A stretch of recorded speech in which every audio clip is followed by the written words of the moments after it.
Hey guys, tonight we're stepping through the marble corridors of ancient Rome, where the scent of perfumed oils mingles with something far less pleasant wafting from the streets below. You can hear the distant chatter of toga-clad citizens heading to the public baths, their leather sandals clicking against wet stone as steam rises from heated pools filled with water that, well, let's just say you probably wouldn't want to know what else is floating in there besides bathers. The reality is, despite their reputation for cleanliness, you probably wouldn't survive a week of Roman hygiene practices without catching something that would make modern doctors very, very concerned. So before you get comfortable, take a moment to like the video and subscribe, but only if you genuinely enjoy what I do here. And hey, drop a comment letting me know where you're listening from and what time it is in your part of the world. Are you drifting off in Detroit at midnight? Or is it dawn in Dublin as you wind down your day? Now, let's find that cozy spot, pull a blanket around you, and gently drift into tonight's calm adventure. You wake up in Rome, circa 150 AD, during the height of the empire under Emperor Antoninus Pyrrhus. The sun hasn't yet crested the seven hills, but already the city is stirring with the sounds of merchants setting up their stalls and slaves hurrying about their morning duties. You're not a patrician in this scenario. No, you're somewhere in the middle, a plebeian with enough coins to afford a small apartment in one of Rome's towering insulae, those multi-story tenements that house most of the city's million inhabitants. Your eyes open to the familiar sensation of something small and many-legged scurrying across your arm. Bed bugs, lice, and fleas are your constant companions here, as common as the morning light filtering through your single window. There's no screen, of course, so mosquitoes and flies drift in and out at will, carrying with them the various diseases that regularly sweep through the crowded neighborhoods of the Eternal City. You stretch and immediately notice the smell. It's not just you, though you certainly contribute to it, but a complex bouquet of human odors that permeates everything in ancient Rome.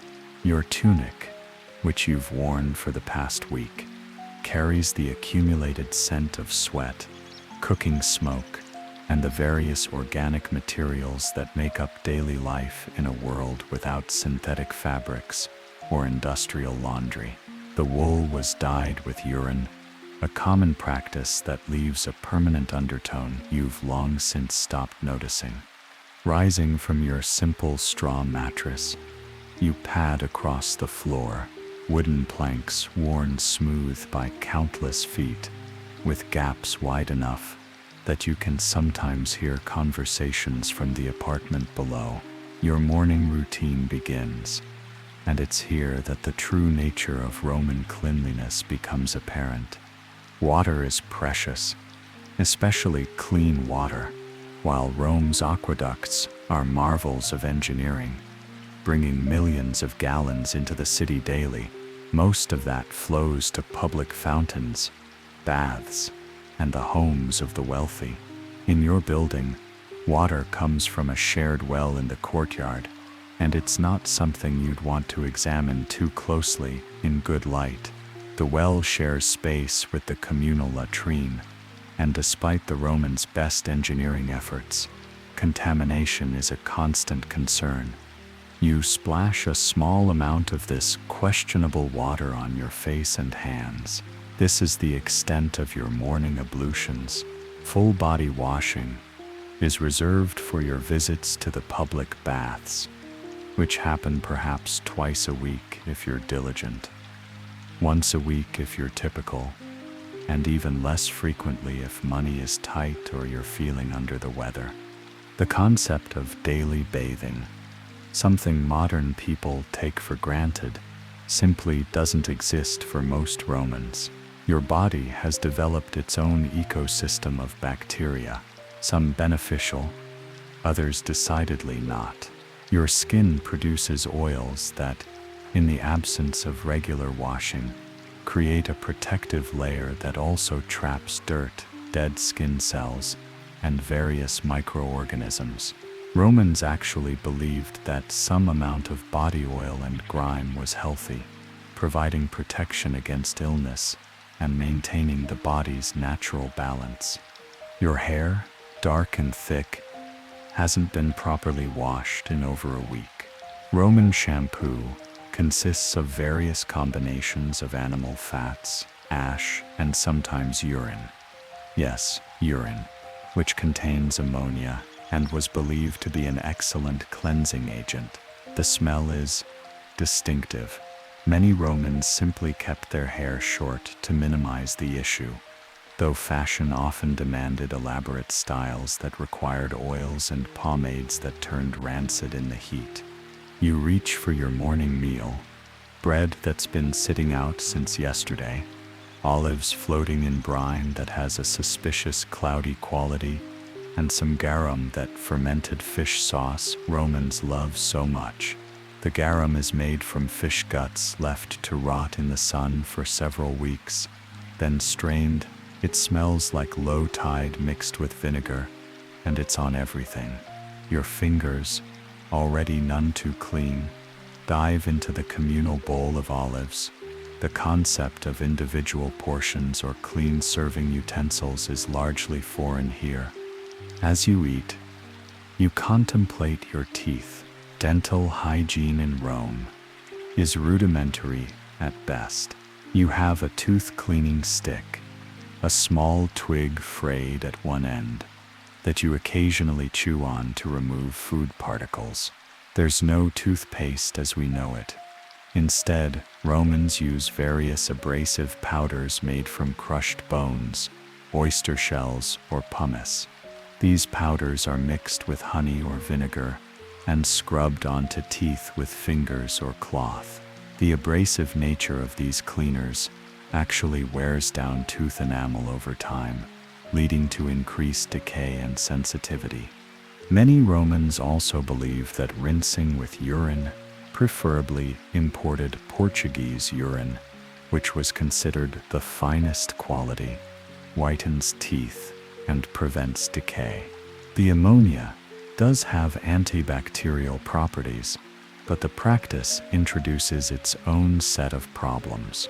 Your breath, consequently, is a complex mixture of fermented fish sauce, wine residue, tooth decay, and whatever cleaning agents you've recently employed. The morning meal finished, you prepare to venture outside. But first, you need to deal with one of the more pressing aspects of Roman hygiene: personal waste management. Your building, like most insulae, doesn't have private latrines. Instead, you have a few options, none of them particularly appealing by modern standards. Option 1 is the chamber pot in your room, a simple clay vessel that collects waste overnight.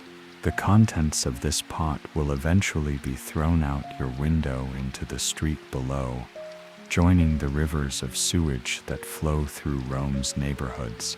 The practice is so common that pedestrians have learned to hug the buildings when walking, and there are actually laws requiring people to shout a warning before emptying their pots, though compliance is spotty at best.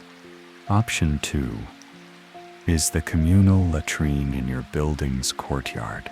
This is a simple wooden seat with a hole positioned over a pit that's emptied eventually. The smell is overwhelming, and privacy is non-existent. Multiple people often use the facility simultaneously, turning it into an inadvertent social gathering. There's no toilet paper, of course. Instead, you use whatever's handy: leaves, stones, pieces of broken pottery, or if you're fortunate, a sponge attached to a stick. These communal sponges, called xylospongium, deserve special mention. They're shared among all users, rinsed in a bucket of salt water or vinegar between uses, and represent one of the most efficient disease transmission methods ever devised. The same sponge that cleaned the previous user's bottom is now cleaning yours, whatever parasites, bacteria, or infections they might have harbored. Dysentery, cholera, and various intestinal worms spread readily through this system. Option 3. If you're feeling ambitious and have a few coins, is to visit one of the public latrines scattered throughout the city. These are somewhat more sophisticated, featuring marble seats arranged in rows with running water channels beneath to carry waste away. But they're still communal, still use shared sponges, and the running water often moves slowly enough that waste accumulates in stagnant pools. The Roman sewer system, the famous Cloaca Maxima, much of the city's waste simply flows through open channels in the streets, creating rivers of sewage that attract rats, flies, and disease. These channels are supposed to eventually connect to the main sewer system, but blockages are common and maintenance is haphazard. Having chosen your waste management option for the morning, let's say the chamber pot for efficiency's sake, you now face the question of personal cleaning. Romans don't use soap as we know it. Soap exists, but it's an imported luxury made from animal fats and ash, expensive and harsh on the skin. Most people clean themselves with oil and a strigil, a curved metal scraper that removes the oil along with dirt and dead skin. But that's for bath days. This morning you make do with a cloth dampened with water from your wash basin, the same water you use to splash your face. You run this cloth over your body, paying particular attention to areas that have accumulated the most sweat and grime. The cloth, which hasn't been properly washed in several uses, simply redistributes dirt and bacteria rather than removing them. Your undergarments, a simple loincloth called a sublegaculum, are changed perhaps once a week, whether they need it or not. The concept of daily clean underwear is as foreign as the concept of daily bathing. The garment has developed its own unique aroma. A mixture of sweat, urine accidents happen, especially after a night of wine, and the natural oils produced by unwashed skin. Your outer tunic is changed even less frequently. Clothing is expensive, and washing it is a laborious process that involves taking it to the Fullonica, the Roman laundry, where it's cleaned with, you guessed it, more urine. The fullers collect urine from public facilities and private homes, then use it to clean clothes because the ammonia breaks down oils and stains. Your toga, if you own one, might be cleaned a few times a year at most. The dyeing process for Roman clothing also contributes to the aromatic experience of daily life. Purple dye comes from murex shells and smells like rotting fish. Red dye often comes from cochineal insects or madder root, each with its own distinct odor. These smells, combined with the mordants used to set the dyes, often including more urine or fermented plant matter, create garments that carry a permanent bouquet of chemical and organic scents. As you dress for the day, you consider your grooming options.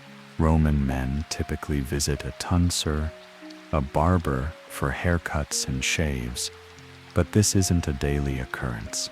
Most men sport several days' worth of stubble, and the razors used by barbers are often dull and frequently reused without proper cleaning.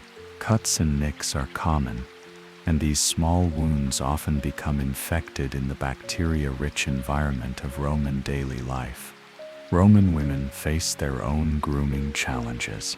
Hair removal is expected, accomplished through various methods, including tweezers, crude razors, and depilatory creams made from pitch, resin, and sometimes arsenic. These treatments often cause burns, rashes, and poisoning. Makeup consists of lead-based face paint, antimony for eyeliner, and rouge made from mercury sulfide.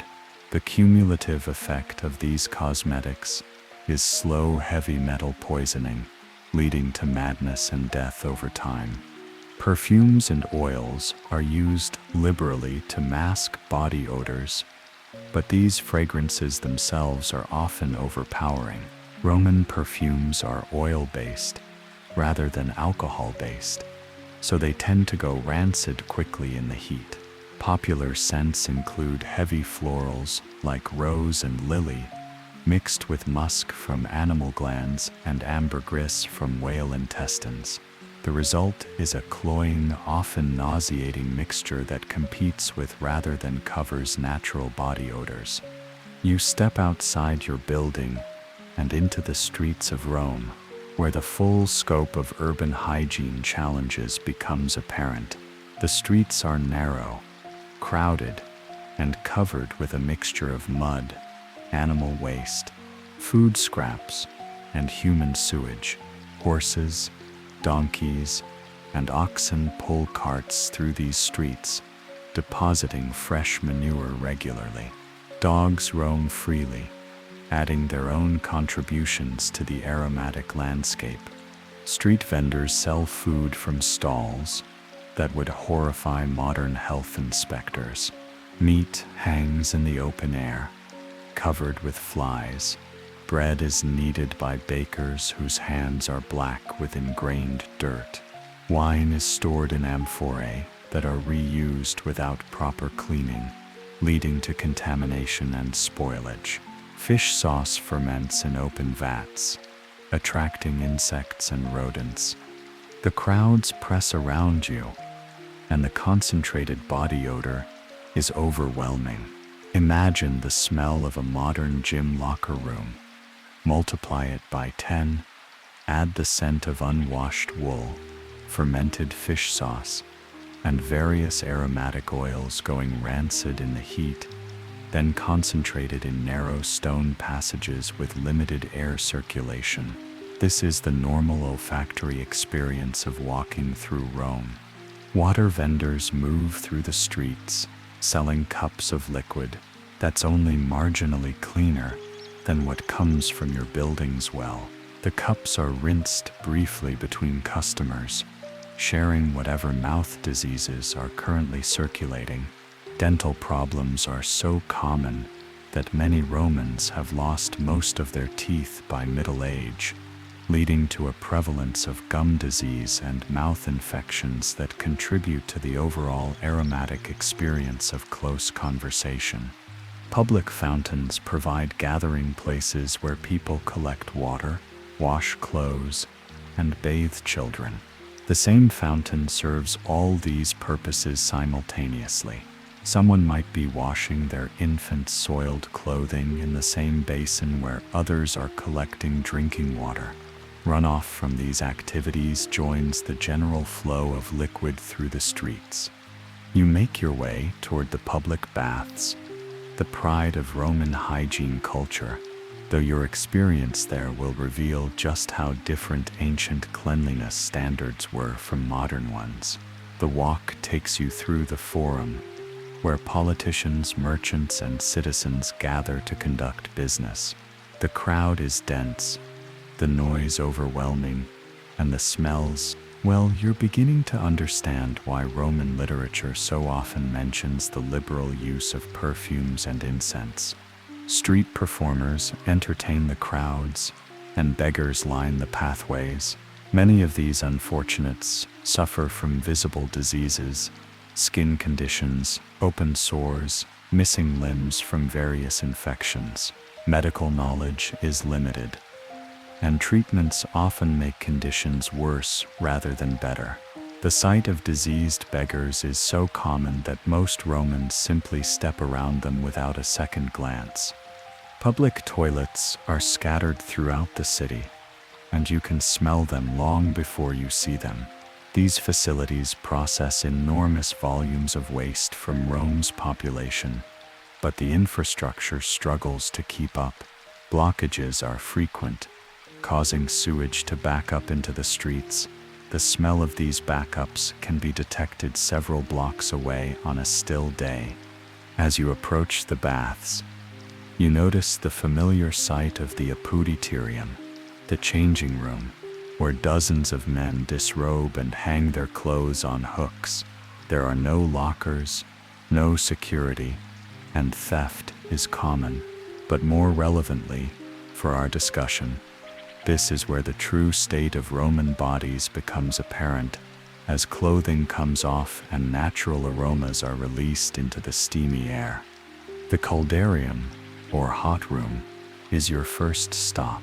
Here, temperatures can reach 40–50 degrees Celsius, 104–122 Fahrenheit, and the humidity is nearly 100%. In this environment, every pore opens, releasing weeks' worth of accumulated oils, sweat, and bacteria. The steam carries these emissions, concentrating them in the enclosed space. Breathing becomes an aromatic adventure, as dozens of unwashed bodies release their essence into the shared air. Romans don't soap themselves in the modern sense. Instead, they cover their bodies with olive oil, then scrape it off with a strigil, that curved metal tool mentioned earlier. The oil dissolves dirt and dead skin, and the scraping removes it all in a paste-like mixture that falls to the floor. These scrapings, called glorios, are considered valuable by some Romans who believe they have medicinal properties. Athletes' scrapings are particularly prized and sold as healing salves. But here's where Roman cleanliness becomes questionable by modern standards. The strigils are often shared between bathers, passing from one person to another without cleaning. The same tool that just scraped weeks of grime from a stranger's body is now being used on yours. Any skin infections, parasites, or diseases are efficiently transferred between users. The oils used for cleaning aren't fresh for each bather either. Large communal containers hold olive oil that's used by dozens of people throughout the day. Hands that have just scraped grime from bodies reach into these containers, contaminating the oil for subsequent users. By evening, the oil has the consistency and color of a used engine lubricant, filled with dissolved skin, hair, and various bodily secretions. Moving to the tepidarium, the warm room, you encounter a different set of hygiene challenges. This is where Romans often socialize, conduct business, and relax. The temperature is more comfortable, but the humidity remains high, and the concentration of bodies means the air is thick, with exhaled breath carrying whatever respiratory infections are currently making the rounds.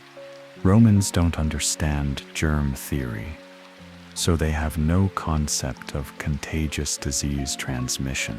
Someone coughing up blood from tuberculosis might be sitting right next to someone with open skin lesions, while children with obvious intestinal parasites play in the same pools used by pregnant women and elderly citizens. The mixing of all social classes and health conditions in the confined space of the baths creates ideal conditions for disease transmission. The frigidarium, or cold room, provides the final shock to your system. Romans believe that alternating between extreme temperatures is healthful, and they're not entirely wrong. The practice does stimulate circulation and immune response, but the cold pools are also where the accumulated grime and oils from dozens of bodies settle and concentrate. The water in these pools is changed infrequently, and what appears to be clear water often has a distinctly organic quality when examined closely. Pool maintenance in Roman baths is rudimentary by modern standards. There are no chemical treatments, no filtration systems, and no understanding of bacterial contamination. Water is heated in large furnaces that also serve to move air through the hypocaust system that warms the floors and walls. But the heating doesn't sterilize the water, it simply makes it a more hospitable environment for bacterial growth. The floors of the baths are heated by this hypocaust system, but they're also covered with a mixture of water, oil, skin scrapings, hair, and various bodily fluids that accumulate throughout the day. Walking barefoot on these surfaces means your feet come into contact with whatever parasites, fungi, and bacteria dozens of other bathers have deposited there. After your bath, you return to the changing room, where your clothes have been hanging in the steamy air, absorbing the concentrated aromas of dozens of sweating, oil-covered bodies. Your tunic, which wasn't particularly fresh when you arrived, now carries additional layers of scent that will announce your recent bath to anyone within several feet of you for the rest of the day. The walk home takes you past the public latrines again, and you notice the activity there. Romans often treat these facilities as social gathering places, conducting business and having conversations while attending to bodily functions. The lack of privacy means that digestive issues, parasites, and various diseases are immediately apparent to anyone present. Someone might be passing blood, another person obviously struggling with intestinal worms, while a third person displays the characteristic symptoms of dysentery. These communal bathrooms also serve as informal medical consultation centers, where Romans compare symptoms and share remedies. Unfortunately, most of these remedies are based on superstition rather than medical knowledge, and many actually worsen conditions rather than improving them. A person with a urinary tract infection might be advised to drink their own urine, while someone with intestinal parasites might be told to eat raw garlic until they vomit. The shared sponge-on-a-stick cleaning system means that whatever intestinal parasites, bacteria, or infections one person has will inevitably be passed to subsequent users. Pinworms, roundworms, tapeworms, and various bacterial infections spread efficiently through this system. Romans accept intestinal parasites as a normal part of life, not understanding that their hygiene practices are directly responsible for their prevalence. As evening approaches, you return to your building, where the day's chamber pot contents are being emptied from windows above. The practice is so routine that there are established warning calls and pedestrian etiquette for avoiding the falling waste. The streets run with streams of sewage that flow toward the main drains, but much of it simply pools in low areas or soaks into the dirt streets. Night soil collectors make their rounds, gathering human waste for use as fertilizer in the farms surrounding Rome. This practice creates a cycle where parasites and diseases are transmitted from human waste to crops, then back to humans who consume the produce. The connection between human waste and food contamination isn't understood, so the cycle continues perpetually. Your evening meal consists of bread, olives, cheese, and wine, all foods that present their own hygiene challenges. The bread is made with flour that often contains weevils, mouse droppings, and other contaminants. The grinding stones used to make flour wear down during use, adding stone dust to the final product. This dust wears down teeth over time, contributing to the dental problems that plague most Romans. The cheese is made with milk from animals that aren't regularly tested for diseases. Tuberculosis, brucellosis, and other infections can be transmitted through dairy products, but Romans have no way to identify contaminated milk, The aging process for cheese takes place in caves or cellars where rats, mice, and insects have free access to the product. Wine production involves grape stomping, workers walking on the grapes with bare feet to crush them. These same feet have walked through the streets of Rome, through public latrines, and across floors covered with various organic materials. Whatever bacteria, parasites, or diseases the workers carry are transferred directly to the grape juice that becomes wine. The fermentation process does kill some bacteria, but not all, and the containers used for wine storage are often reused without proper cleaning. Previous batches of wine, along with their contaminants, leave residues that affect subsequent productions. The result is wine that carries its own ecosystem of microorganisms, some beneficial for fermentation, others decidedly not beneficial for human health. As darkness falls, you prepare for sleep in your small room. The straw in your mattress is home to countless insects, mites, and other small creatures. Bedbugs are so common that Romans have developed various remedies for dealing with them, most involving burning sulfur or other noxious substances that make the sleeping environment even more unpleasant. Your blanket, made of wool, hasn't been washed in months. It carries the accumulated scents of all your previous night's sleep, plus whatever you've encountered during your days in Rome. The wool retains oils, sweat, and various organic materials, creating a concentrated aromatic experience that surrounds you as you sleep. The window in your room has no glass. Glass windows are a luxury beyond the reach of most Romans. Instead, there might be wooden shutters that can be closed against rain or cold, but these block all light and air circulation. Most nights, you sleep with the window open, allowing free access to mosquitoes, flies, and other insects that carry diseases like malaria, which is endemic in Roman Italy. The sounds of the city continue through the night. Rome never truly sleeps, and the narrow streets carry every sound: merchants arguing over prices, drunks singing off-key songs, night soil collectors making their rounds, the constant flow of sewage through the drainage channels. But more relevant to our discussion are the sounds that indicate the health status of your neighbors: coughing that suggests tuberculosis, retching that might indicate food poisoning, and various other nocturnal emissions that reveal the intestinal health of the building's residents. Your own digestive system has adapted to Roman food and water, but it's never quite comfortable. Most Romans live with chronic low-level intestinal distress, accepting it as normal. Diarrhea, constipation, gas, and stomach pain are daily experiences that people simply endure.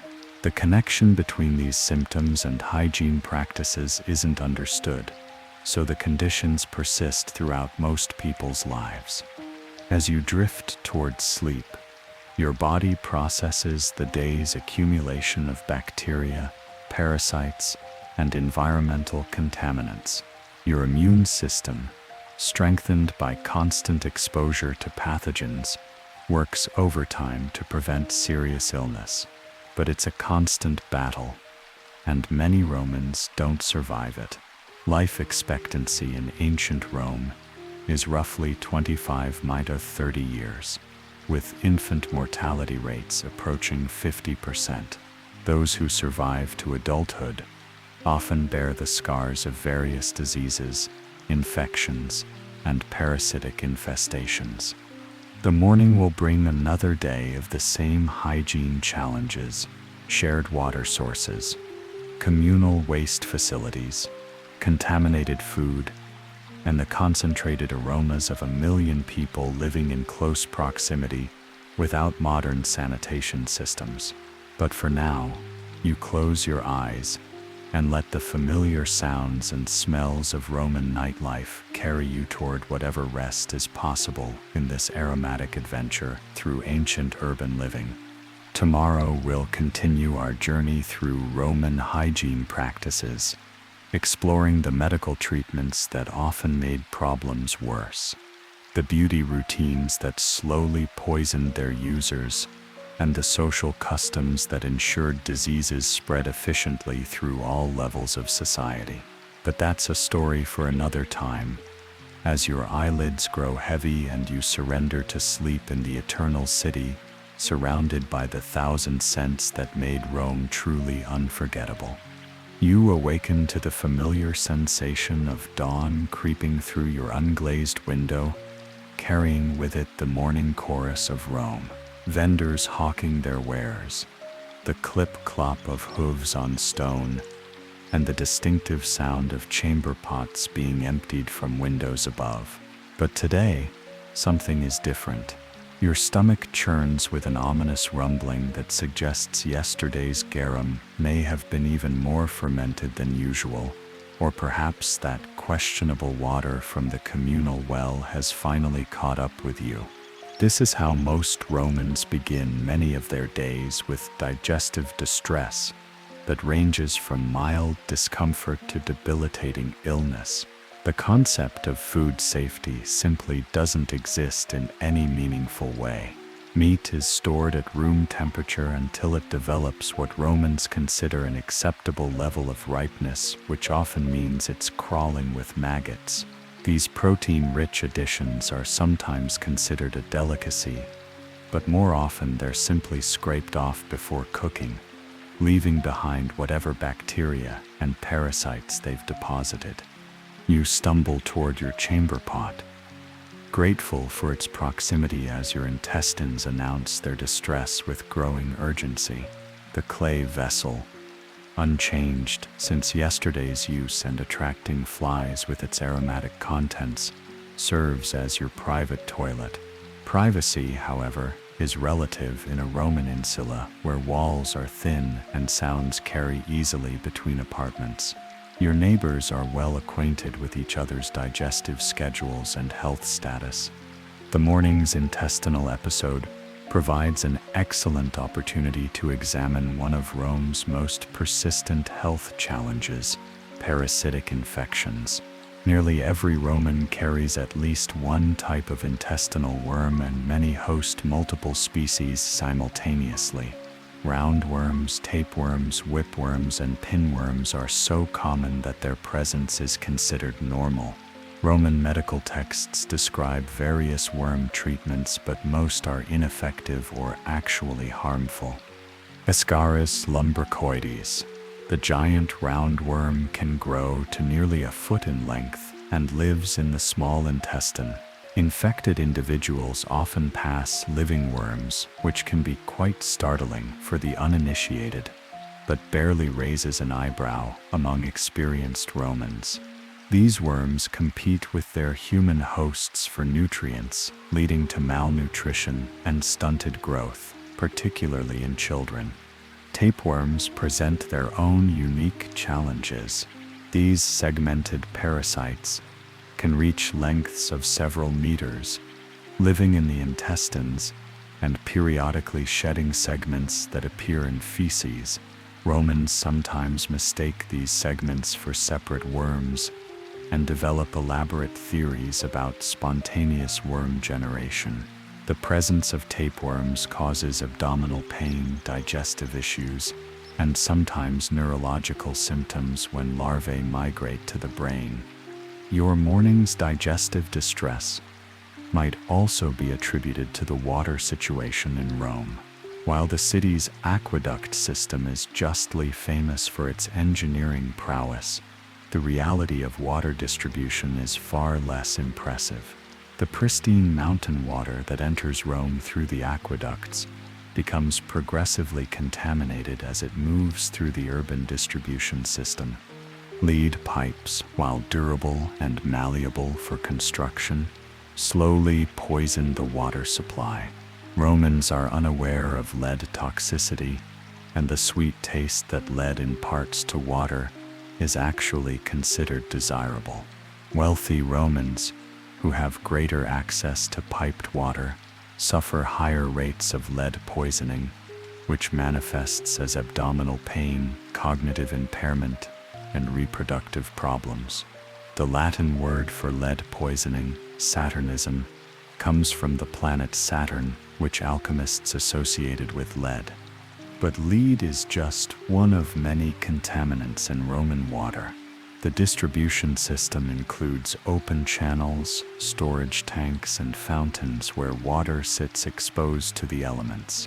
Dead animals, human waste, and various organic debris regularly find their way into the water supply. Algae blooms in storage tanks create additional health hazards, while insects and small animals breeding in stagnant water introduce their own pathogens. Public fountains, which serve as primary water sources for most Romans, become contamination centers where diseases spread efficiently through the population. People washing clothes, bathing children, and cleaning various objects all use the same water sources used for drinking and cooking. Cross-contamination is inevitable and constant. Your building's well, like most private water sources in Rome, is particularly problematic. Wells are often located near latrines, and the permeable soil allows sewage to seep into groundwater. The well water has a distinctive taste and odor that most Romans simply accept as normal, not realizing they're drinking a dilute solution of their neighbor's waste products. Having dealt with your morning digestive crisis, you face the challenge of personal cleaning. Romans use a variety of materials for this purpose, none of them particularly effective by modern standards. Leaves are popular when available, but Rome's urban environment doesn't offer much vegetation. More commonly, Romans use pieces of broken pottery, small stones, or strips of cloth that are rinsed and reused. The wealthy might have access to sponges, but these are expensive and often shared among household members. The sponges used in public facilities are communal property, passed from person to person, with only a cursory rinse in salt water or vinegar between uses. The salt water is changed infrequently, becoming a concentrated solution of whatever pathogens the previous users contributed. Toilet paper, as a dedicated product for personal hygiene, won't be invented for another 1,000 years. Romans make do with whatever materials are available, and the results are predictably unsanitary. Hands become contaminated during the cleaning process, and without effective soap or understanding of germ theory, these contaminants are spread to everything the person touches subsequently. Hand washing, when it occurs at all, involves cold water, perhaps a small amount of ash or sand for abrasion. Soap exists, but is expensive and harsh, made from animal fats and wood ash, through a process that produces a caustic, foul-smelling product that often causes skin irritation. Most Romans simply rinse their hands with water, which removes visible soil but leaves bacteria and parasites intact. Your morning toilet completed, you prepare to venture outside again. But first you must address your clothing situation. Your tunic, worn for over a week now, has developed what Romans politely call character. The wool has absorbed sweat, cooking smoke, and various environmental contaminants, creating a garment that functions as a wearable ecosystem of bacteria and fungi. Roman laundry practices would horrify modern sensibilities. Clothes are washed infrequently, perhaps once a month or less for everyday garments. The washing process involves taking clothing to a full launica, where workers called full luns clean fabrics, using a combination of human urine, clay, and various alkaline substances. The urine collected from public latrines and private homes is aged until it reaches maximum ammonia concentration. The cleaning process begins with workers, often slaves, treading on the soiled garments in large vats filled with the aged urine solution. Their bare feet, which have walked through Rome's streets and facilities, add their own contributions to the cleaning solution. The garments are then beaten with clubs, rinsed in water of questionable quality, and hung to dry in the open air where they collect dust, insects, and whatever airborne contaminants happen to be floating through Rome's atmosphere. The fulling process does remove some dirt and oils, but it also introduces new contaminants and leaves garments with a permanent undertone of ammonia. Clothes cleaned at the Follenica carry this distinctive scent for weeks after washing, mixing with the wearer's natural odors to create complex aromatic combinations that mark the social and economic status of the wearer. Wealthy Romans might have household slaves to handle laundry, but the process remains essentially the same. Private homes collect their own urine supplies, often stored in basement containers where they ferment and concentrate. House slaves, typically women, spend hours treading on soiled garments in these solutions, their feet developing chronic infections from constant exposure to the caustic chemicals. The dyeing process for Roman textiles adds another layer of aromatic complexity. Purple dye, reserved for the wealthy and powerful, comes from murex shells that must be processed while fresh. The smell of rotting shellfish permeates purple-dyed garments permanently. Red dyes come from various sources, including cochineal insects, madder root, and cinnabar, mercuric sulfide, each contributing its own distinctive odor, and in the case of cinnabar, gradual mercury poisoning. Yellow dyes often come from urine-soaked materials, fabrics soaked in human or animal urine, then exposed to sunlight until they achieve the desired color. Blue dyes involve fermented plant materials that produce ammonia and other nitrogen compounds. The cumulative effect is clothing that carries a complex bouquet of chemical and organic scents that become more pronounced in warm weather or when the wearer perspires. Your outer garment selection depends on your social status and the day's activities. A simple tunic suffices for most daily activities, but any public appearance requires more formal attire. The toga, that iconic symbol of Roman citizenship, presents its own hygiene challenges. Made from a large piece of undyed wool, the toga requires assistance to put on properly and cannot be cleaned frequently due to its size and the complexity of its draping. Togas are typically cleaned once or twice per year, making them repositories of accumulated sweat, food stains, and environmental contaminants. The wool absorbs odors readily, and after months of wear, a toga develops a distinctive scent that announces its owner's approach from considerable distance. The weight and warmth of the garment cause excessive sweating, which is absorbed into the fabric and contributes to its aromatic evolution. Underneath the toga, Romans wear a tunic and possibly a sublegaculum, a loincloth that serves as underwear. These undergarments are changed more frequently than outer clothes, perhaps weekly, but they still accumulate significant amounts of sweat, urine, and other bodily secretions.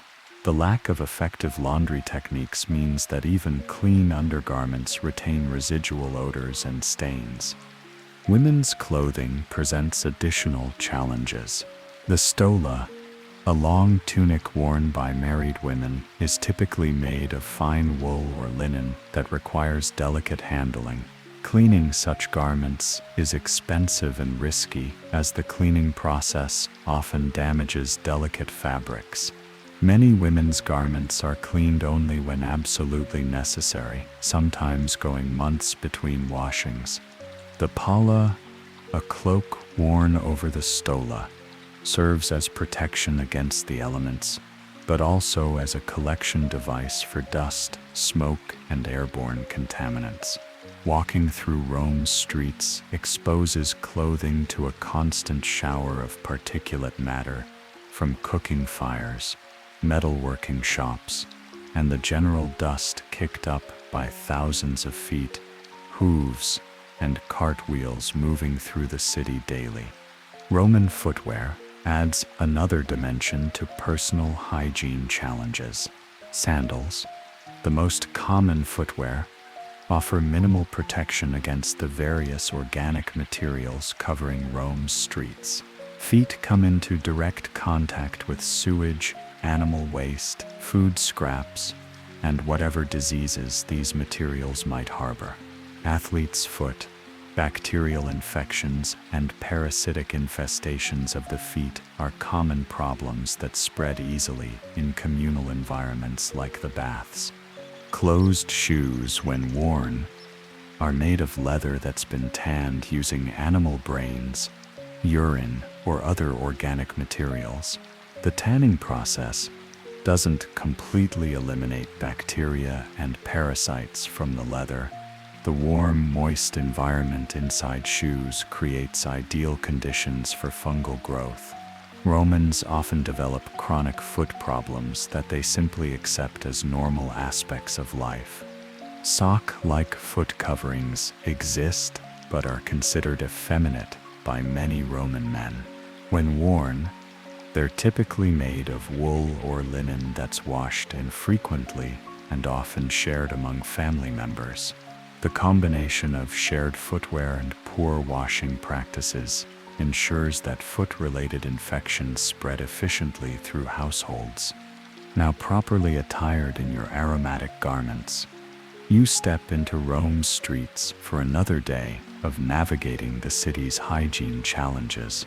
The morning air carries the concentrated scents of 1 million people beginning their daily routines.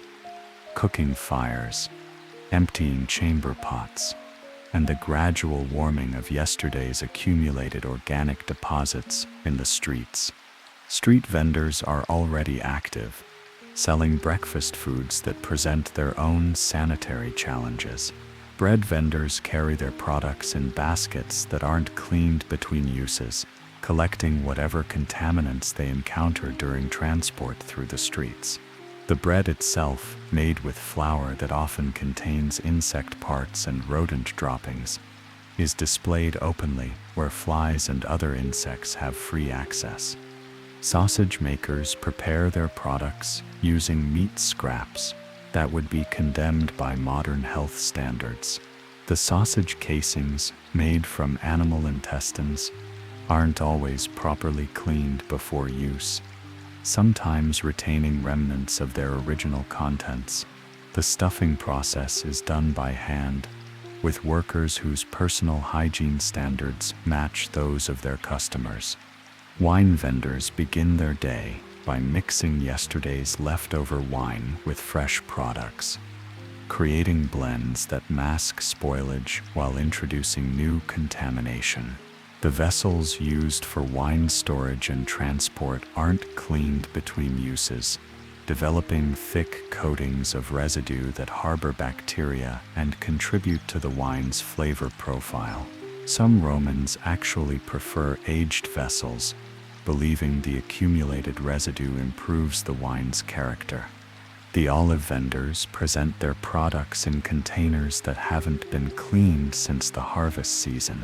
The brine used to preserve olives becomes increasingly concentrated with salt and organic matter as customers reach into the containers with unwashed hands. By midday, the olive brine has the consistency and appearance of a bacterial culture medium. Public fountains are already busy with the morning's water collection activities. People arrive with containers of various sizes and cleanliness levels. often setting them directly on the fountain's edge where previous containers have left residues of their contents. The fountain water, clear when it arrives through the aqueducts, gradually becomes cloudy as the day progresses and more people use the facility for various purposes. You witness someone washing their infant in the same fountain where others are collecting drinking water. The baby, who clearly suffers from some form of digestive upset, contributes directly to the water supply while being cleaned. Other fountain users simply move to different spouts, accepting this contamination as a normal part of urban life. A woman arrives to wash vegetables that are clearly past their prime, releasing organic matter into the fountain water. She rinses each vegetable carefully, unaware that she's actually spreading contamination rather than removing it. The vegetables, grown in fields fertilized with human waste, carry their own load of parasites and bacteria that are now distributed throughout the fountain system. Children play around the fountains, occasionally falling into the water or using the basins as impromptu toilets when more appropriate facilities aren't immediately available. Their parents correct them mildly, but don't seem particularly concerned about the hygiene implications. Roman children are expected to develop immunity through exposure, and those who survive to adulthood generally have robust immune systems. You continue through the streets, observing the morning activities of Rome's diverse population. Slaves hurry about their master's business, often carrying chamber pots or waste containers that leak small amounts of their contents onto the streets. The slaves themselves show signs of the poor nutrition and sanitary conditions of their living situations, skin problems, dental issues, and the general appearance of people who don't have access to adequate food or washing facilities. Free citizens display their own hygiene challenges. Even wealthy Romans show the effects of lead poisoning, poor dental care, and the general health problems associated with Roman urban living. Pale complexions, missing teeth, and various skin conditions are common among all social classes, though the wealthy can afford perfumes and cosmetics to mask some of the more obvious problems. Professional workers begin their daily activities, each occupation carrying its own distinctive aromatic signature. Blacksmiths, heated by their forges and covered in soot and metal dust, develop their own ecosystem of skin problems and respiratory issues. Tanners, working with animal hides and various chemical solutions, carry the scents of their trade on their skin and clothing permanently. Butchers prepare meat in open-air stalls where flies congregate in dense clouds. The meat, without refrigeration, develops surface bacteria quickly in Rome's warm climate. Customers examine the products carefully, looking for signs of spoilage, but their standards for freshness would shock modern consumers. Meat with a greenish tinge is considered acceptable if the price is right, and the presence of maggots is often seen as a sign that the meat is still edible. Fish vendors present their catches from the previous day, or sometimes longer, depending on supply and demand. Fish spoils quickly in warm weather, developing the distinctive smell of decomposing marine life. Romans have developed a taste for fermented fish products, so the line between fresh and spoiled fish is often blurred. Garum, that beloved fish sauce, is essentially controlled spoilage, so Romans are accustomed to consuming fish products that are well beyond modern standards of freshness. The morning crowds grow thicker as more people venture into the streets for their daily activities. The concentration of unwashed bodies in narrow passages creates an aromatic intensity that builds throughout the day. By mid-morning, the combined scents of sweat, perfume, cooking food, and various other organic materials create an olfactory experience that visitors to Rome often find overwhelming. Public speakers and entertainers gather audiences in open spaces, but the close crowds present ideal conditions for disease transmission. Someone coughing up blood might be standing directly behind someone with open skin lesions, while children with obvious signs of malnutrition and disease run through the crowd, spreading whatever parasites they carry. You make your way toward the public baths again, hoping that yesterday's soaking might have provided some temporary relief from the accumulated grime of Roman living. The baths represent the pinnacle of Roman hygiene culture, but even they present challenges that would concern modern health authorities. The approach to the baths reveals the social dynamics of Roman cleanliness. Wealthy citizens arrive in litters carried by slaves, their clothing relatively fresh, and their personal aroma masked by expensive perfumes. Middle-class citizens walk to the baths, showing the accumulated effects of their journey through Rome's streets. The poor, who can barely afford the entrance fee, often arrive in clothing that hasn't been changed or cleaned in weeks. The bath complex itself is an architectural marvel, with sophisticated heating systems, multiple pools, and elaborate decorations, but the human reality of the baths presents a different picture. The changing rooms are crowded with naked bodies, displaying the full range of Roman health problems: skin diseases, parasitic infections, malnutrition, and the various effects of poor dental care and medical treatment. In the caldarium, the hot room, the intensity of heat and humidity causes every pore to open, releasing weeks or months of accumulated oils, bacteria, and other organic materials. The air becomes thick with steam carrying these concentrated emissions from dozens of bodies simultaneously. Breathing becomes an aromatic adventure as you inhale the essence of your fellow bathers. The oil and scraping process reveals its own hygiene challenges when observed closely. The olive oil used for cleaning isn't changed frequently, becoming increasingly contaminated with the scrapings from previous bathers. The communal containers hold oil that has the consistency and color of a biological specimen. Strigils are shared freely among bathers, passing from person to person without any cleaning beyond a casual rinse in the contaminated oil. The same tool that just scraped weeks of grime from a stranger's infected skin is now being offered to you for your use. Any skin diseases, fungal infections, or parasites are efficiently transferred between users through this sharing system. The floors of the caldarium are slippery with a mixture of oil, water, the organic materials scraped from hundreds of bodies. Walking barefoot on these surfaces means your feet come into contact with whatever skin diseases and parasites previous bathers have deposited there. Athlete's foot and other fungal infections spread readily in this warm, moist environment. Moving to the tepidarium, you encounter the social aspects of Roman bathing.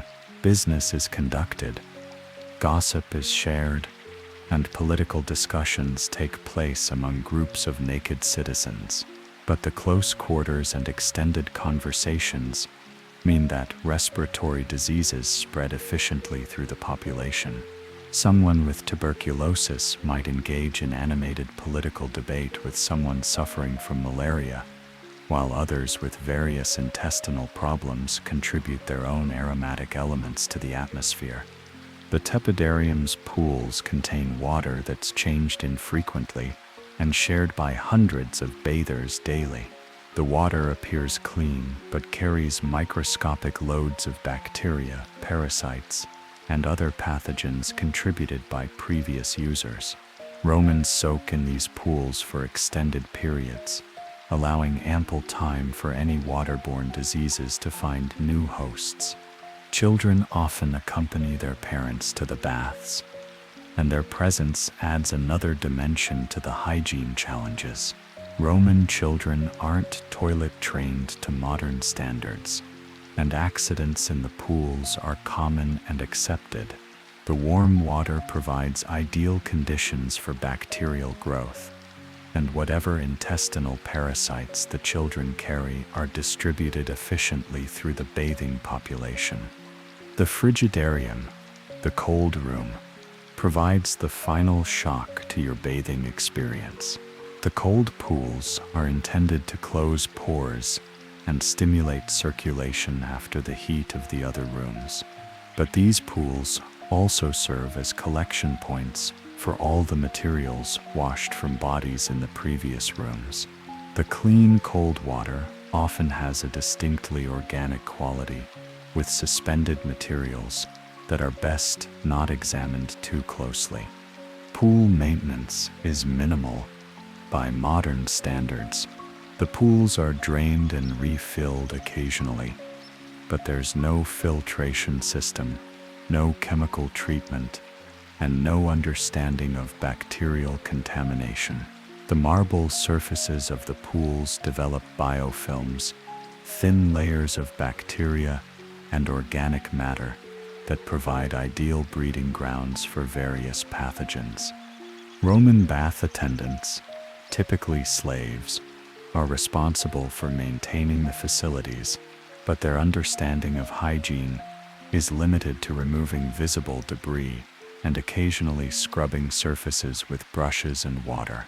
The concept of disinfection doesn't exist, so pathogens accumulate in every surface waiting for new hosts. After your bath, you return to the changing room where your clothes have been hanging in the steamy atmosphere. Your tunic, which wasn't particularly fresh when you arrived, now carries additional layers of scent that will announce your recent bath to anyone you encounter for the rest of the day. The massage area of the baths presents its own hygiene challenges. Professional masseurs work on multiple clients throughout the day, using oils that aren't changed between customers. Their hands, which massage dozens of bodies daily, become vectors for disease transmission, spreading skin infections, parasites, and other conditions from client to client. The oils used for massage are often rancid, having been exposed to heat and air for extended periods. These spoiled oils can cause skin irritation and infections, but Romans accept these problems as normal consequences of bathing. The massage tables, made of wood or stone, are wiped down between clients but not disinfected, accumulating layers of oil, skin cells, and various organic materials. Roman medical understanding of the baths includes the belief that certain waters have healing properties, leading sick people to use the facilities specifically for treatment. This means that the bath population includes people with active infections, open wounds, and various contagious diseases who believe that bathing will cure their conditions.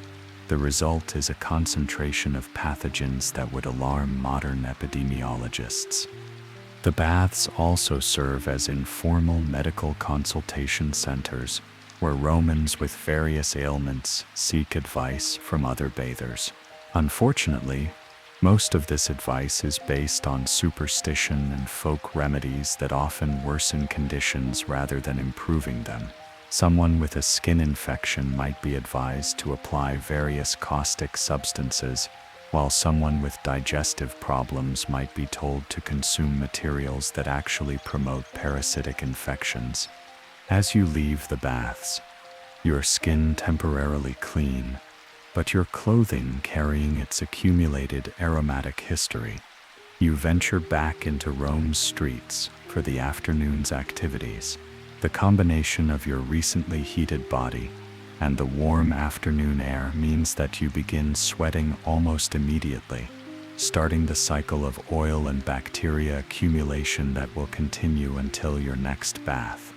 The afternoon sun beats down on Rome's narrow streets as you emerge from the baths, temporarily clean, but already beginning the inevitable process of reaccumulating the city's atmospheric contributions to your personal aroma. The heat intensifies every scent in the urban landscape, from the fermented fish sauce wafting from nearby food stalls to the concentrated essence of 1 million people living in close quarters without adequate sanitation. Your destination this afternoon is the marketplace, where Rome's commercial heart beats with the rhythm of buying, selling, and the constant negotiation that characterizes urban commerce.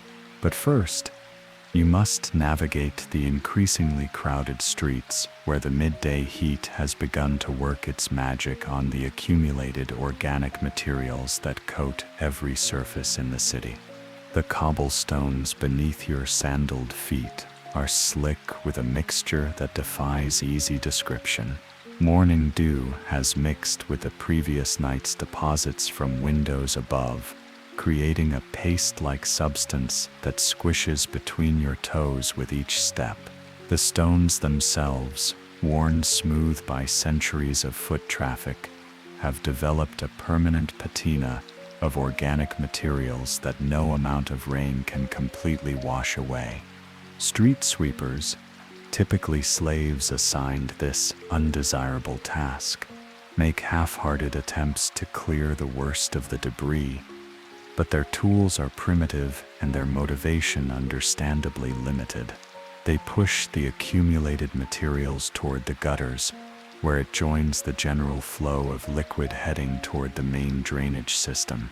However, much of this material simply spreads and redistributes rather than being removed, creating thin layers of organic matter that bake in the sun and contribute to the city's distinctive aromatic profile. You pass a public latrine, one of the larger facilities that serves several neighborhoods.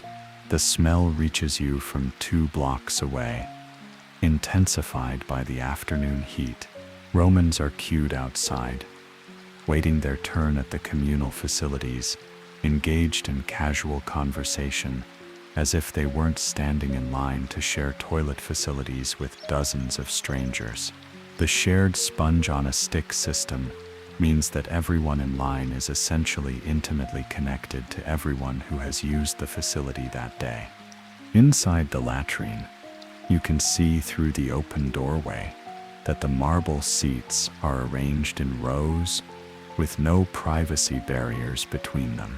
Users sit side by side, conducting business both bodily and commercial while attending to their personal needs. The flowing water beneath the seats is supposed to carry waste away, but blockages are common, and the water often moves slowly enough that waste accumulates in stagnant pools that breed bacteria and attract insects. The sponges used for cleaning are stored in buckets of salt water or vinegar that becomes increasingly contaminated throughout the day. By afternoon, these cleaning solutions have the consistency and color of a biological specimen, thick with whatever pathogens the day's users have contributed. The same sponge that cleaned someone with dysentery an hour ago is now being offered to someone with open wounds, creating an efficient system for disease transmission that would horrify modern epidemiologists. Roman medical knowledge includes the understanding that certain diseases spread through communities, but they lack the concept of bacterial or parasitic transmission. They attribute disease outbreaks to bad air, unfavorable planetary alignments, or the anger of the gods, never connecting their hygiene practices to their health problems. This ignorance allows them to continue practices that seem designed to maximize pathogen transmission. Continuing toward the market, you encounter one of Rome's many barber shops, where men gather for haircuts, shaves, and social interaction. The barber's tools are used on customer after customer, without cleaning, spreading scalp infections, lice, and whatever skin diseases happen to be circulating. The razor, if it can be called that, is often dull and nicked, requiring multiple passes that leave the skin raw and susceptible to infection. The barber's shop also serves as an informal medical clinic, where minor surgical procedures are performed with the same tools used for haircuts, tooth extractions, wound cleaning, and even cataract surgery might be performed by the same person who just gave someone a shave. The concept of sterile instruments doesn't exist, so infections are common complications of even minor procedures. Wealthy Romans might have personal barbers who come to their homes, but the hygiene standards remain the same. House calls mean the barber carries his contaminated tools from client to client throughout the city, serving as a mobile disease transmission service.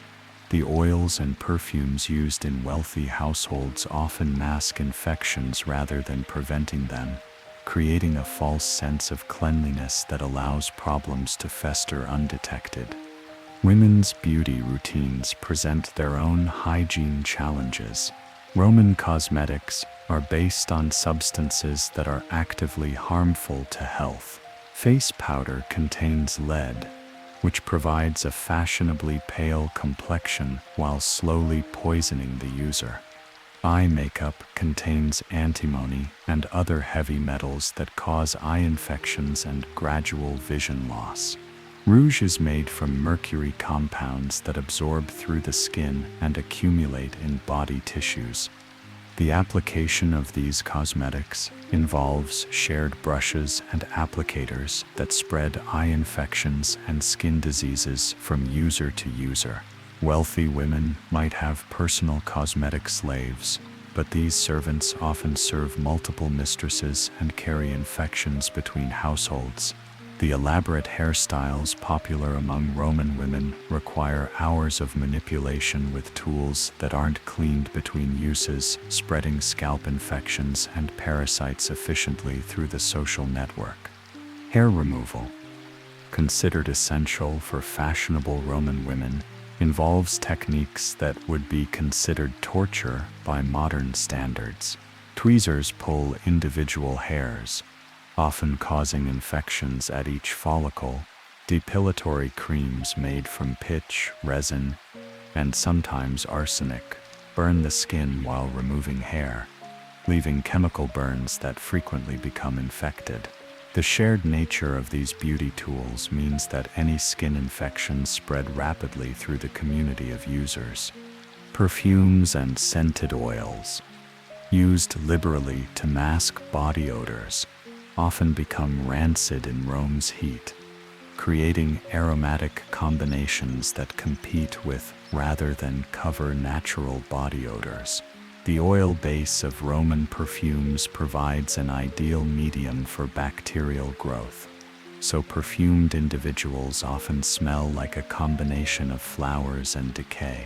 The most expensive perfumes include animal secretions like musk and ambergris, which add their own distinctive contributions to the wearer's aromatic profile. You finally reach the marketplace, where the full scope of Roman food hygiene becomes apparent. The market is a sensory assault that combines the sights, sounds, and especially smells of commerce in a world without refrigeration, food safety regulations, or understanding of bacterial contamination. Vendors compete for customers by shouting the merits of their products, but the visual and aromatic evidence often tells a different story. Meat vendors display their products hanging from hooks in the open air, covered with flies that lay eggs in the exposed flesh. Maggots are a common sight, sometimes scraped away before sale, sometimes left as evidence of the meat's freshness. Romans have developed a tolerance for meat that would be condemned by modern health standards, accepting green tinges and strong odors as normal characteristics of available protein. The butchering process takes place in the market, with animals slaughtered on wooden blocks that have absorbed years' worth of blood and organic matter. These surfaces are wiped down between animals but never truly cleaned, serving as breeding grounds for bacteria that contaminate each subsequent carcass. The butcher's hands and tools carry contamination from animal to animal, ensuring that any diseases present in one carcass spread to others. Fish vendors present their catches arranged on wooden tables in the sun, where the combination of heat and time works quickly to promote bacterial growth. The smell of the fish market can be detected from considerable distance, a mixture of ocean brine and decomposition that Romans accept as the normal aroma of fresh seafood. By afternoon, fish purchased in the morning market are well into the process of spoilage, but they're still considered edible if the price is right. Vegetable vendors offer produce that was grown in fields fertilized with human waste, creating a direct pipeline for intestinal parasites from the farm to the consumer. The vegetables are displayed in baskets that aren't cleaned between market days, accumulating layers of organic matter that harbor insects and disease-causing organisms. Customers handle the produce extensively, examining it for quality while transferring whatever pathogens they carry from their unwashed hands. The grain vendors present perhaps the most hazardous products in the market. Roman grain storage techniques allow extensive contamination with rodent droppings, insect infestations, and fungal growth. Ergot, a fungus that grows on grain and produces powerful psychoactive compounds, is common in Roman wheat supplies. Consumption of ergot-contaminated grain causes hallucinations, convulsions, and sometimes death, but Romans attribute these symptoms to divine displeasure rather than food contamination. Weevils, grain moths, and other insects are accepted as normal components of Roman flour. The grinding process that turns grain into flour doesn't remove these protein sources, so Roman bread routinely contains insect parts and eggs. The grinding stones themselves wear down during use, adding stone dust to the flour that gradually wears down consumers' teeth over years of consumption. Bread baking in Rome presents its own hygiene challenges. Public bakeries serve entire neighborhoods with ovens that are used continuously throughout the day. The baker's hands, coated with flour and dough, touch every loaf but are rarely washed during the production process. Dough is kneaded on surfaces that aren't cleaned between batches, and rising bread is covered with cloths that harbor whatever microorganisms happen to be present in the bakery environment.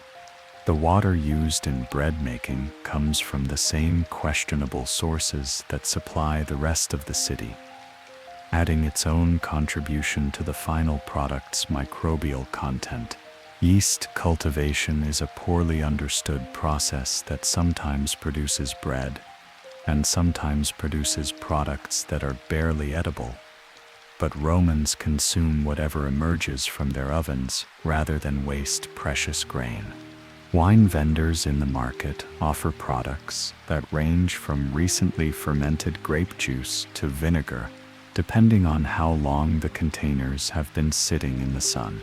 Wine quality varies dramatically, but so do Roman standards for acceptable wine. Products that would be considered spoiled by modern standards are often seen as having developed interesting characteristics that enhance their value. The amphorae used for wine storage are reused continuously, developing thick coatings of residue from previous contents. These coatings harbor bacteria and wild yeasts that affect subsequent wine batches, sometimes favorably, but often not. The pointed bottoms of amphorae make them difficult to clean thoroughly, so old residues accumulate over years of use. Wine dilution is common practice, but the water used for dilution carries its own load of contaminants. Vendors might add water from any available source, including the same wells and fountains that serve as communal toilets and washing facilities. The result is wine that's been contaminated with whatever pathogens the water supply happens to carry. Olive oil vendors present their products in containers that haven't been cleaned since the harvest, allowing the oil to develop its own ecosystem of bacteria and fungi. Roman olive oil often has a distinctive taste that comes from these microorganisms, but consumers accept these flavors as normal characteristics of preserved olives.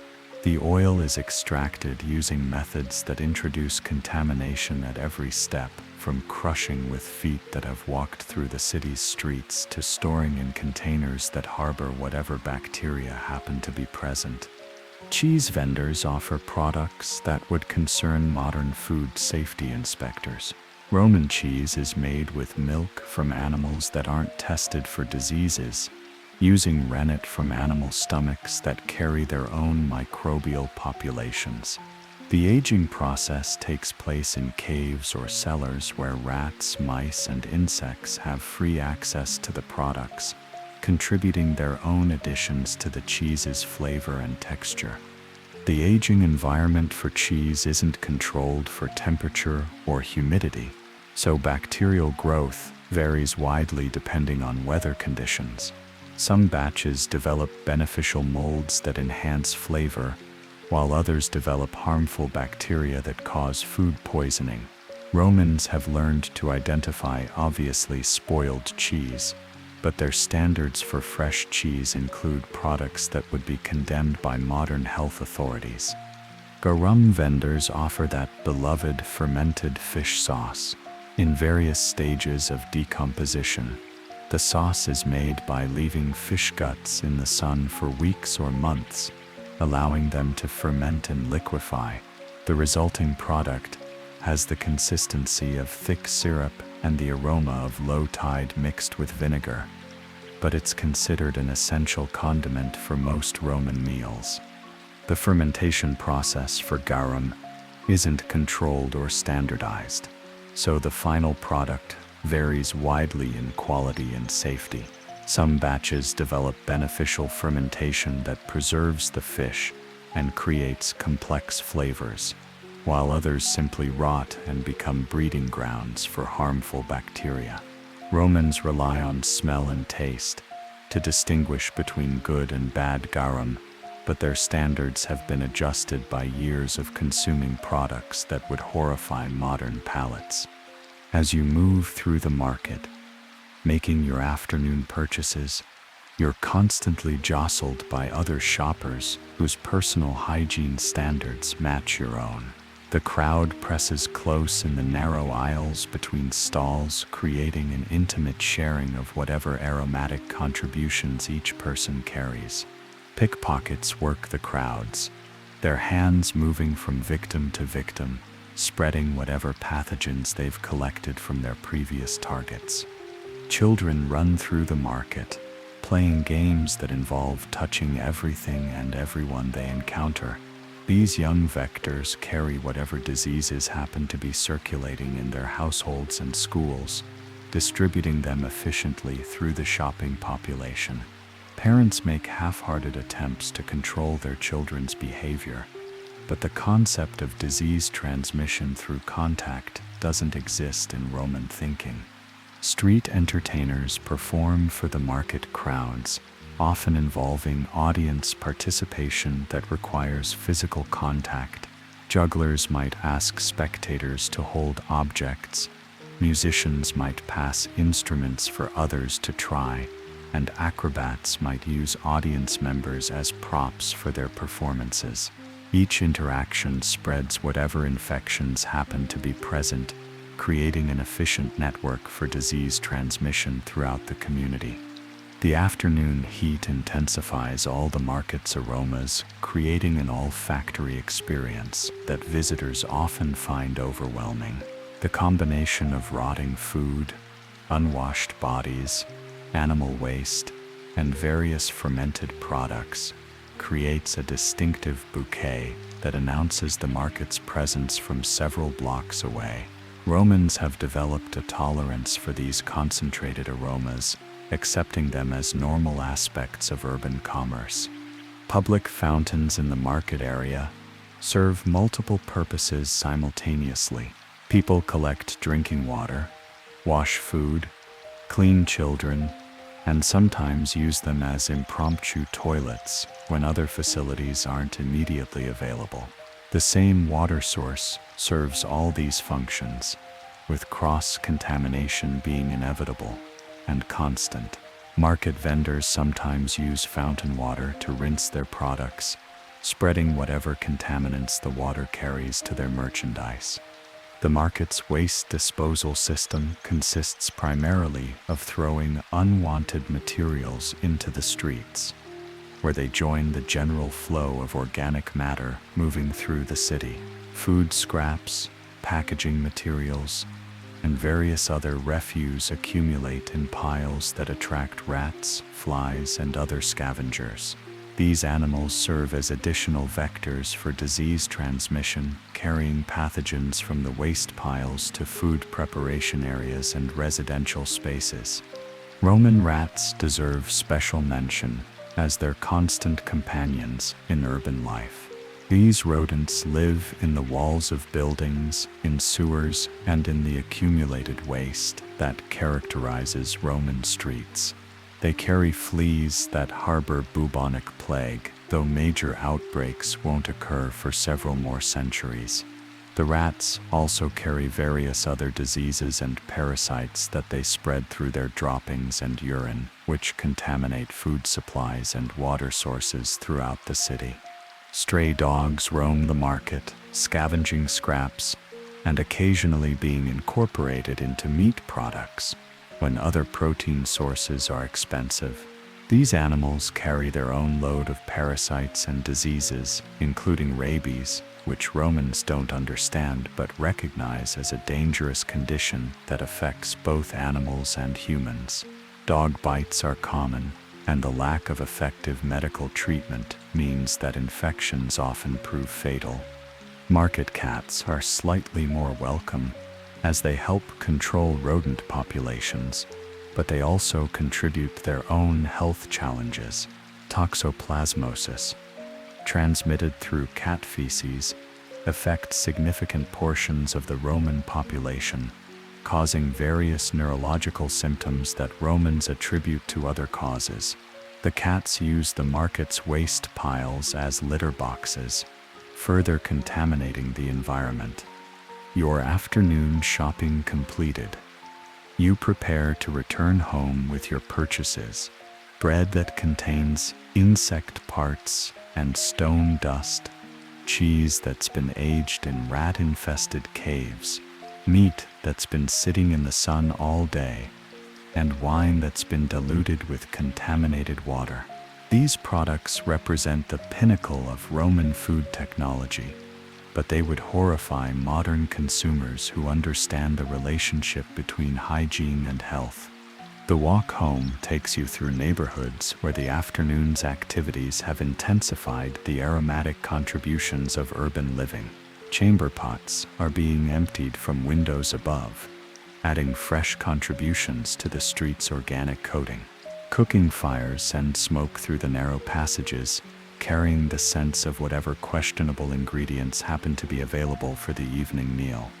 You pass a Roman hospital, where the practice of medicine presents its own hygiene challenges. Roman physicians don't understand germ theory, so they see no need to clean their hands or instruments between patients. Surgical procedures are performed with tools that are used on multiple patients without sterilization, spreading infections efficiently through the patient population. Roman medical treatments often make conditions worse rather than better. Bloodletting, performed with razors that aren't cleaned between patients, spreads blood-borne infections throughout the community.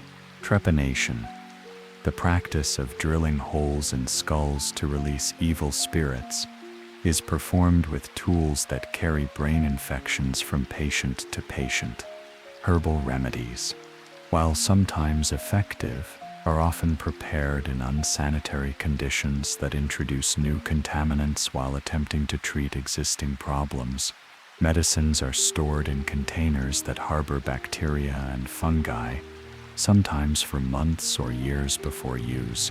The lack of standardization means that dosages vary wildly, and contamination is accepted as a normal characteristic of medical preparations. Roman hospitals themselves are breeding grounds for infection, with patients suffering from various contagious diseases housed in close quarters without isolation procedures. The concept of quarantine exists for some conditions, but it's based on superstition rather than understanding of disease transmission. Patients with open wounds are housed next to patients with respiratory infections, creating ideal conditions for cross-contamination. As evening approaches, you arrive home to your building where the day's activities have created their own contributions to the aromatic environment. Cooking fires send smoke through the poorly ventilated spaces, carrying the scents of whatever ingredients your neighbors have managed to acquire. The building's communal latrine has reached peak capacity after a day of use, creating an olfactory experience that penetrates every apartment. Your own evening meal preparation begins with ingredients that have spent the afternoon in Rome's heat. The bread, already several days old when purchased, has developed a distinctive flavor that comes from the various microorganisms that have colonized it during storage. The meat purchased this morning shows signs of the day's bacterial activity, but is still considered edible by Roman standards. Cooking methods in Roman homes present their own hygiene challenges. Pots and utensils aren't cleaned thoroughly between uses, developing layers of residue that harbor bacteria and contribute to the flavor of subsequent meals. Cooking fires burn wood and charcoal that produce smoke containing various organic compounds, some of which are carcinogenic. But Romans accept smoky interiors as normal aspects of food preparation. Water for cooking comes from the same questionable sources that supply the rest of your daily needs, adding its own microbial contributions to every meal. Vegetables are rinsed in this water, which sometimes introduces more contamination than it removes. The concept of boiling water for purification exists in some Roman medical texts, but it's not commonly practiced in daily life. Food storage in Roman homes is minimal and ineffective by modern standards. Meat is hung in cool areas of the house, but without refrigeration, bacterial growth continues at rates that would alarm modern food safety experts.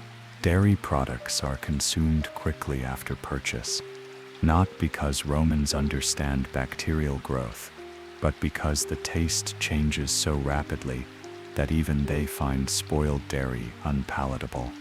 Leftover food is reused for subsequent meals, sometimes for several days, allowing bacterial populations to build to impressive levels.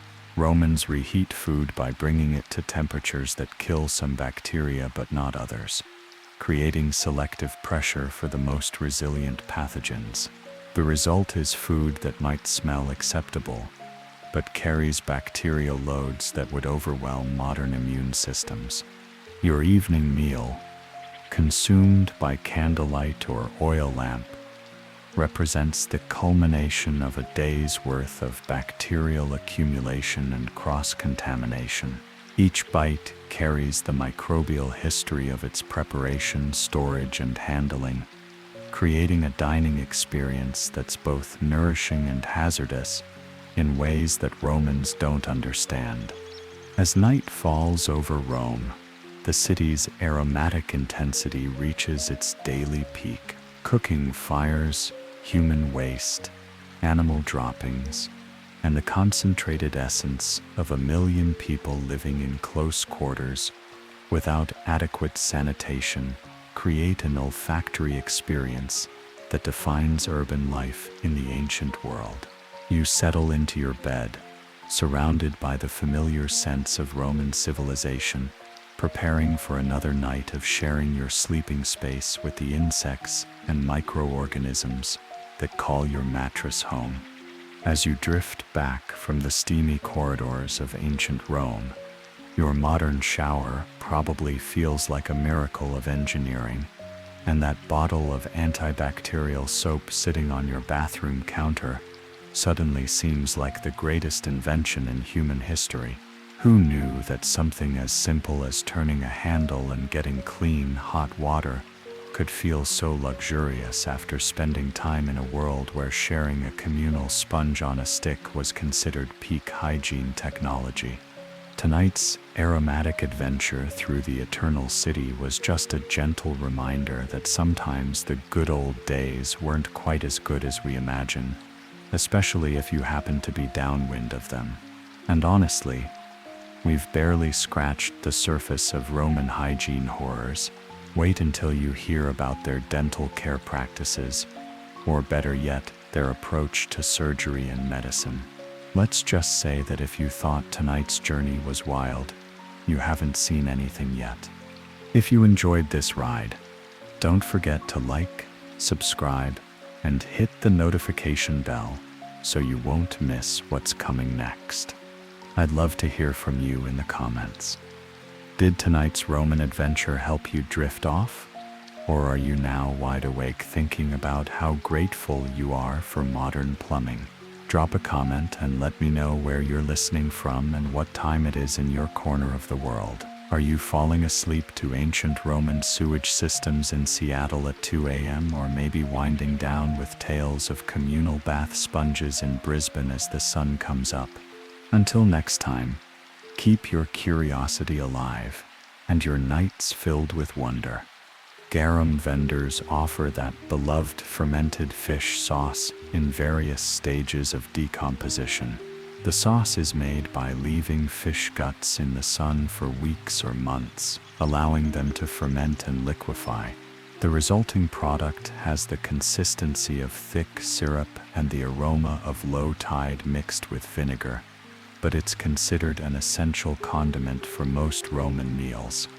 The fermentation process for garum isn't controlled or standardized, so the final product varies widely in quality and safety. Some batches develop beneficial fermentation that preserves the fish and creates complex flavors, while others simply rot and become breeding grounds for harmful bacteria. Romans rely on smell and taste to distinguish between good and bad garum, but their standards have been adjusted by years of consuming products that would horrify modern palates. As you move through the market, making your afternoon purchases, you're constantly jostled by other shoppers whose personal hygiene standards match your own. The crowd presses close in the narrow aisles between stalls, creating an intimate sharing of whatever aromatic contributions each person carries.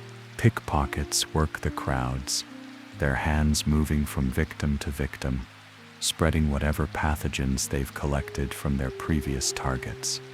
Children run through the market, playing games that involve touching everything and everyone they encounter.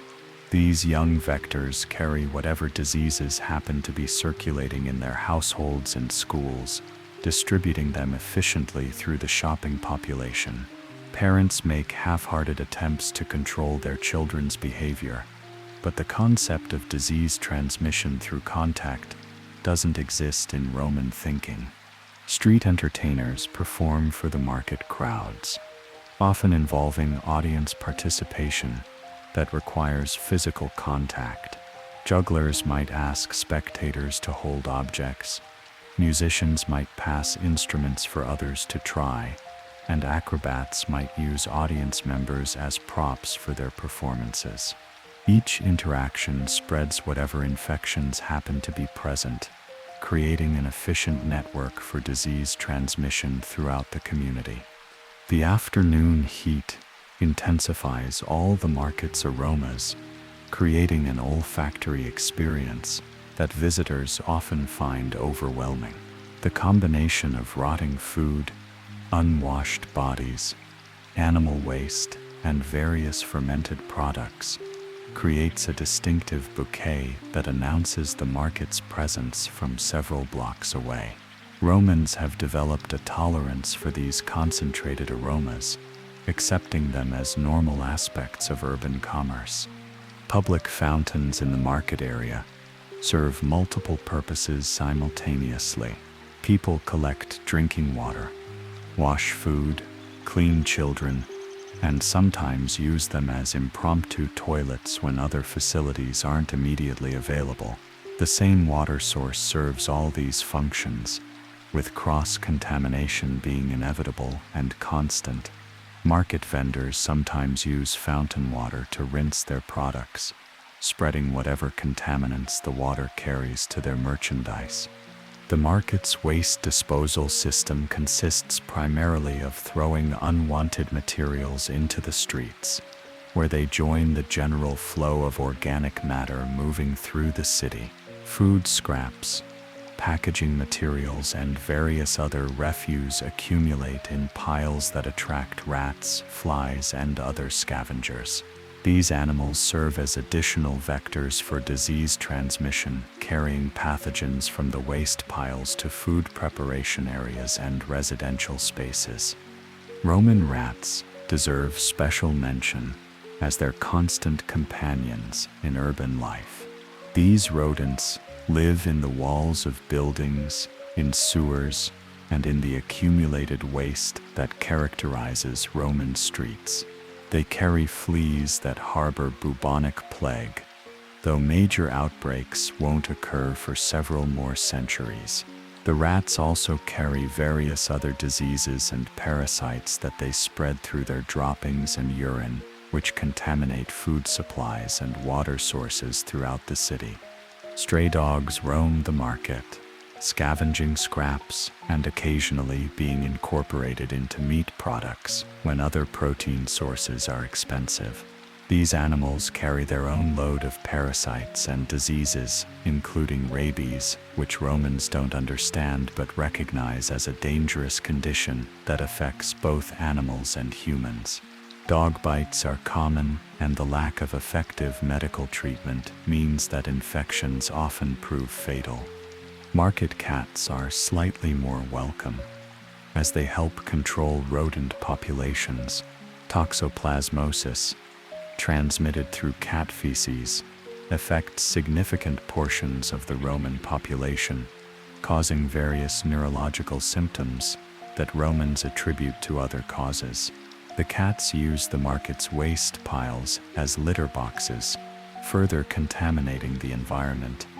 Your afternoon shopping completed, you prepare to return home with your purchases.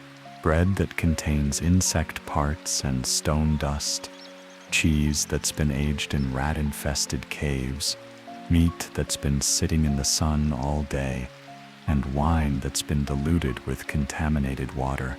These products represent the pinnacle of Roman food technology, but they would horrify modern consumers who understand the relationship between hygiene and health. The walk home takes you through neighborhoods where the afternoon's activities have intensified the aromatic contributions of urban living. Chamber pots are being emptied from windows above, adding fresh contributions to the street's organic coating. Cooking fires send smoke through the narrow passages, carrying the scents of whatever questionable ingredients happen to be available for the evening meal. You pass a Roman hospital, where the practice of medicine presents its own hygiene challenges. Roman physicians don't understand germ theory, so they see no need to clean their hands or instruments between patients.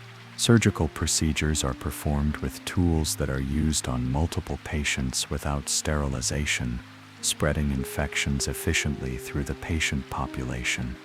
Roman medical treatments often make conditions worse rather than better. Bloodletting, performed with razors that aren't cleaned between patients, spreads blood-borne infections throughout the community. Trepanation, the practice of drilling holes in skulls to release evil spirits, is performed with tools that carry brain infections from patient to patient. Herbal remedies, while sometimes effective, are often prepared in unsanitary conditions that introduce new contaminants while attempting to treat existing problems. Medicines are stored in containers that harbor bacteria and fungi, sometimes for months or years before use. The lack of standardization means that dosages vary wildly, and contamination is accepted as a normal characteristic of medical preparations. Roman hospitals themselves are breeding grounds for infection, with patients suffering from various contagious diseases housed in close quarters without isolation procedures. The concept of quarantine exists for some conditions, but it's based on superstition rather than understanding of disease transmission. Patients with open wounds are housed next to patients with respiratory infections, creating ideal conditions for cross-contamination. As evening approaches, you arrive home to your building, where the day's activities have created their own contributions to the aromatic environment. Cooking fires send smoke through the poorly ventilated spaces, carrying the scents of whatever ingredients your neighbors have managed to acquire. The building's communal latrine has reached peak capacity after a day of use, creating an olfactory experience that penetrates every apartment. Your own evening meal preparation begins with ingredients that have spent the afternoon in Rome's heat, allowing bacterial growth to proceed at optimal rates. The bread, already several days old when purchased, has developed a distinctive flavor that comes from the various microorganisms that have colonized it during storage. The meat, purchased this morning, shows signs of the day's bacterial activity, but is still considered edible by Roman standards. Cooking methods in Roman homes present their own hygiene challenges. Pots and utensils aren't cleaned thoroughly between uses, developing layers of residue that harbor bacteria and contribute to the flavor of subsequent meals. Cooking fires burn wood and charcoal that produce smoke containing various organic compounds, some of which are carcinogenic. But Romans accept smoky interiors as normal aspects of food preparation. Water for cooking comes from the same questionable sources that supply the rest of your daily needs, adding its own microbial contributions to every meal. Vegetables are rinsed in this water, which sometimes introduces more contamination than it removes. The concept of boiling water for purification exists in some Roman medical texts, but it's not commonly practiced in daily life. Food storage in Roman homes is minimal and ineffective by modern standards. Meat is hung in cool areas of the house, but without refrigeration, bacterial growth continues at rates that would alarm modern food safety experts. Dairy products are consumed quickly after purchase, not because Romans understand bacterial growth, but because the taste changes so rapidly that even they find spoiled dairy unpalatable. Leftover food is reused for subsequent meals, sometimes for several days, allowing bacterial populations to build to impressive levels. Romans reheat food by bringing it to temperatures that kill some bacteria but not others, creating selective pressure for the most resilient pathogens. The result is food that might smell acceptable but carries bacterial loads that would overwhelm modern immune systems. Your evening meal, consumed by candlelight or oil lamp, represents the culmination of a day's worth of bacterial accumulation and cross-contamination. Each bite carries the microbial history of its preparation, storage, and handling, creating a dining experience that's both nourishing and hazardous. in ways that Romans don't understand. As night falls over Rome, the city's aromatic intensity reaches its daily peak. Cooking fires, human waste, animal droppings, and the concentrated essence of 1 million people living in close quarters without adequate sanitation create an olfactory experience that defines urban life in the ancient world.